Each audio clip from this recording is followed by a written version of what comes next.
expected nothing more. It has been dismissed. This only silver lining is after lot of efforts for last 2 years, finally a decision has come.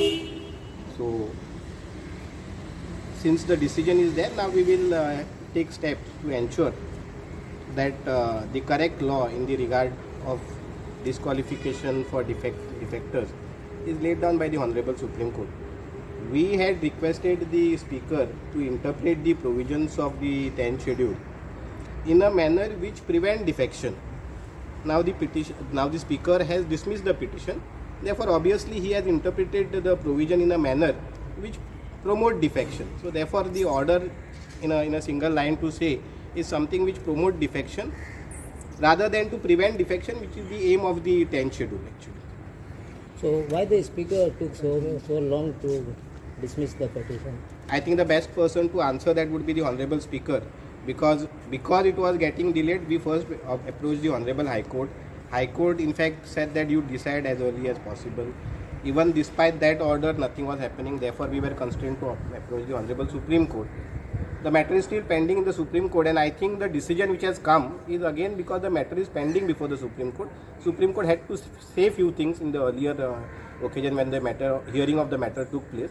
So therefore, I think finally, eventually, the decision has come. It's long overdue, but eventually it has come.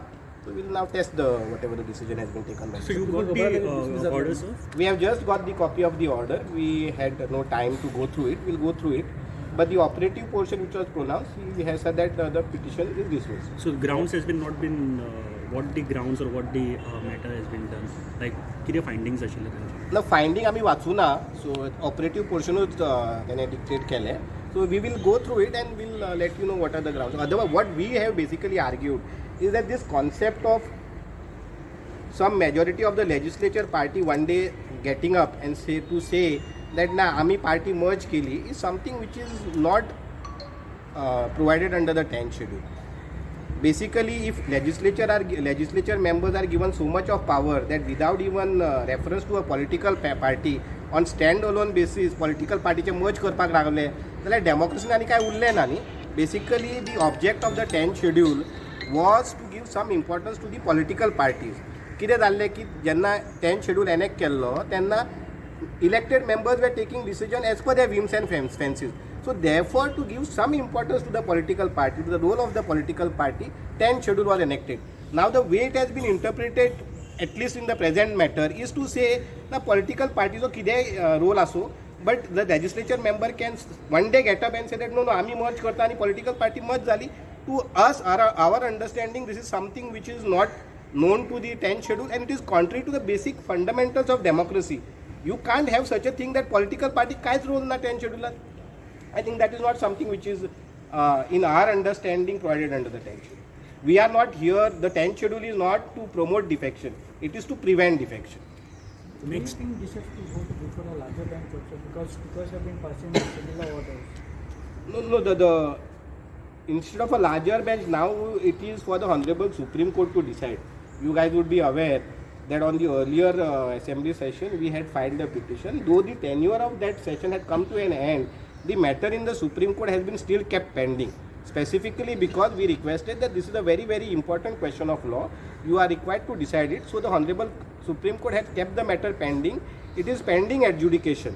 Now therefore, we will explore our possibilities how to go ahead. But the endeavor will be to approach the Honorable Supreme Court eventually as early as possible to ensure that a proper law is laid down.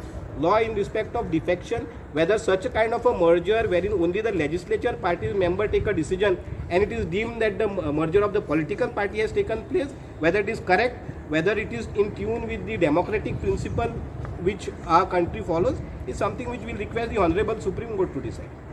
What will be your SLP form before Supreme Court, which is coming up next week? Basically now, since he has taken a decision, accordingly the SLP will have to be, the appropriate orders will have to be passed by the Honorable Supreme Court. Our main contention there was that despite the order of the Honorable High Court, and after having so much time lapsed, it's almost 2 years I guess now, no decision is forthcoming. As I said on the last occasion, the decision was not to take any decision. The only silver lining today is that eventually now they are forced to take a decision. They have taken a decision, which Obviously, as we expected that the same decision will come, nothing else. By looking at the conduct for last 2 years, but finally decision has come, so we'll challenge it now. Supreme Carta फुड्यान फक्त delay of the order म्हणून आशिल्ली काय डिस्क्वॉलिफिकेशनाच्यो आशिल्ली? Supreme कोर्टान actually 2 मॅटरी pending आसा जी ह्या मॅटराचे जे कनेक्टेड मॅटर आसा that was to direct the speaker to decide it in a time bound manner. पयलीं हायकोर्टान तांकां डायरेक्शन दिल्लें तरी पूण तेंच्यांनी डिसायड करूं ना म्हणून आमी सुप्रीम कोर्टान गेल्ले की बाबा हायकोर्टाचे ऑर्डर आसा तरी डिसायड करना म्हणून सुप्रीम कोर्टान आसा. दुसरी मॅटर आसा ती लास्ट सेशनाची, लास्ट असेंब्ली सेशनाची, जंय 10 मेंबर डिफॅक्ट जाल्ले, ती अजून पेंडींग आसा. that is kept alive to decide the question of law whether such kind of a merger are permissible under 10th schedule or not. ह्या केसीक तुमी फुडें आनी वचपाचें आसा? Obviously, because according to us the correct way to interpret 10th schedule is to look at the aim and objective for which the 10th schedule was enacted. It was enacted to ensure that the defection do not take place. It was to prevent defection. आता जर if you give such a wide power to the legislature member saying that one day we will form a group who happen to be majority, we will decide and on standalone basis we will merge a political party and it will be deemed to be merged, I don't think that fits in the scheme of a democratic setup. So obviously we'll challenge.